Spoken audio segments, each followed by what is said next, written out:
हरियाणा के फरीदाबाद में एक 23 साल की लड़की से साइबर ठगी का एक बहुत ही हैरान कर देने वाला मामला सामने आया है। साइबर ठग ने लड़की को 17 दिनों तक घर के अंदर बंद रहने पर मजबूर कर दिया। कहीं आपके साथ ऐसा ना हो, इसलिए इस घटना को पूरा ध्यान से सुनिए। इसे डिजिटल अरेस्ट का नाम भी दिया जा रहा है। इस दौरान ठगों ने लड़की से 2.5 लाख रुपए भी हड़प लिए। पीड़िता ने बताया कि घटना की शुरुआत 12 अक्टूबर को हुई, जब लखनऊ से उसके पास एक कॉल आया। इसके बाद वो ठगों के झांसे में ऐसा फंसी कि खुद के घर में ही कैद होकर रह गई। आपको बता दें कि साइबर ठगी का शिकार हुई लड़की का नाम अनन्या है, फरीदाबाद की रहने वाली है। एक इंटरव्यू में अनन्या ने बताया कि सब कुछ ठीक चल रहा था। इस बीच 12 अक्टूबर को उसके पास एक कॉल आया। कॉल करने वाले ने कहा कि वो लखनऊ कस्टम ऑफिस से बोल रहा है और आपके आधार कार्ड के जरिए एक पार्सल कंबोडिया भेजा जा रहा है। इसमें कुछ पासपोर्ट हैं और एटीएम कार्ड भी हैं। खुद को कस्टम ऑफिस का बताने वाले शख्स ने अनन्या से आगे कहा कि वो 5:30 बजे से पहले इसको लेकर लखनऊ पुलिस में एफआईआर दर्ज करवा ले, नहीं तो उसे कोर्ट में पेश होना होगा। ये सुनकर अनन्या थोड़ी घबरा गई। वो अपनी मां को बताने के लिए जा ही रही थी कि सामने वाले ने कॉल को कथित पुलिस अधिकारी से कनेक्ट कर दिया। इस पर अनन्या उससे बात करने लगी। अब अनन्या बताती है कि जब मैंने उस कथित पुलिस अधिकारी से बात की तो उसने कहा कि एफआईआर के लिए मुझे वीडियो कॉल पर आना होगा, क्योंकि डिजिटल एफआईआर कैमरे पर ही होती है।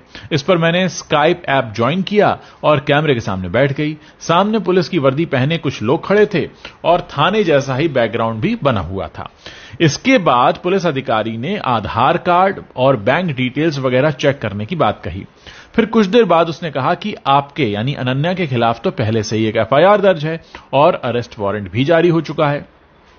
उसने बैंक के अधिकारी का नाम लेते हुए कहा कि आप उससे एसोसिएटेड हैं और उसके खिलाफ ह्यूमन ट्रैफिकिंग जैसे गंभीर केस दर्ज हैं। हमारे पास सबूत हैं, गवाह हैं, दोनों मौजूद हैं। यह सब सुनकर अनन्या काफी घबरा गई। इसी बीच वीडियो कॉल पर बात कर रहे कथित पुलिस अधिकारी ने कहा कि अनन्या, आप 1 मिनट रुकिए, हम आपकी बात सीबीआई अधिकारी से कराते हैं।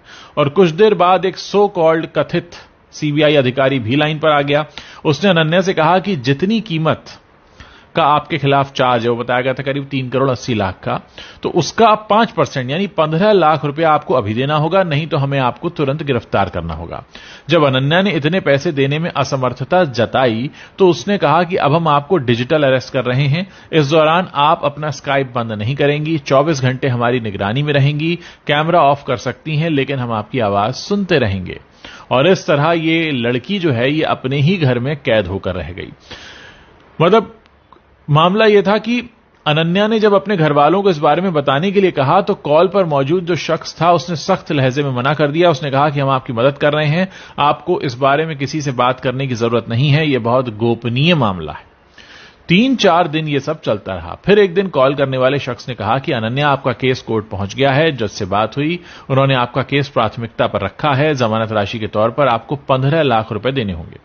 जब अनन्या ने कहा कि मेरे पास इतने पैसे नहीं हैं, तो उसने हिंट दिया कि आप अपनी पढ़ाई की फीस से पैसे दे सकती हैं, यानी उनको पता था कि इसके पास फीस के पैसे होंगे। अब इसको लेकर अनन्या का कहना है कि पता नहीं कैसे उन लोगों को ये बात पता चल गई कि मैं पढ़ाई के लिए कनाडा जाने वाली हूं। इसके बाद उन्होंने फ्रॉड बेल का झांसा दिया, तो घबराहट में मैंने 2.5 लाख रुपए उनको ट्रांसफर कर दिए। ये पैसे हॉस्टल की फीस और पढ़ाई के लिए रखे गए थे। बाद में जब और प्रेशर आया तो ये कहा गया कि अपने पापा के क्रेडिट कार्ड से पैसे भेजो, दोस्तों से मांगो, कहीं और से भेजो, लेकिन मैं टालम टोल करके किसी तरह उनकी बात काटती रही।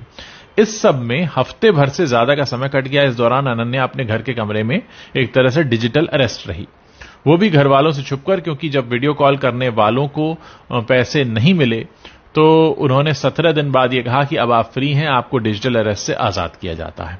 अब सवाल यह कि लड़की ने इतना दिमाग क्यों नहीं चलाया और उसने अपने घर वालों को बताया क्या?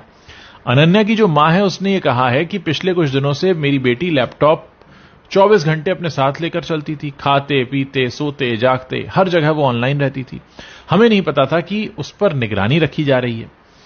डर के मारे वो ऐसा कर रही है, हमें बिल्कुल अंदाजा नहीं था। और पहले हमें लगा कि आईटी का बच्चा है, शायद काम कर रहा होगा, मगर हद से ज्यादा ऑनलाइन रहने और वो भी वीडियो पर ऑनलाइन रहने को लेकर हमें शक भी हुआ। फिर 17 दिन बाद मालूम हुआ कि अनन्या साइबर ठगी का शिकार हो गई है।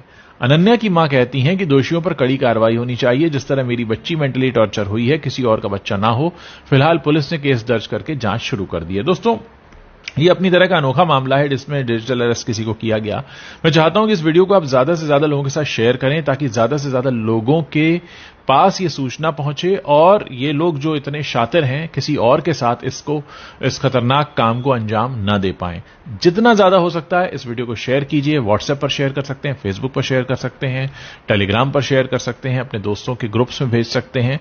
लोगों को बताइए कि ये सब भी चल रहा है।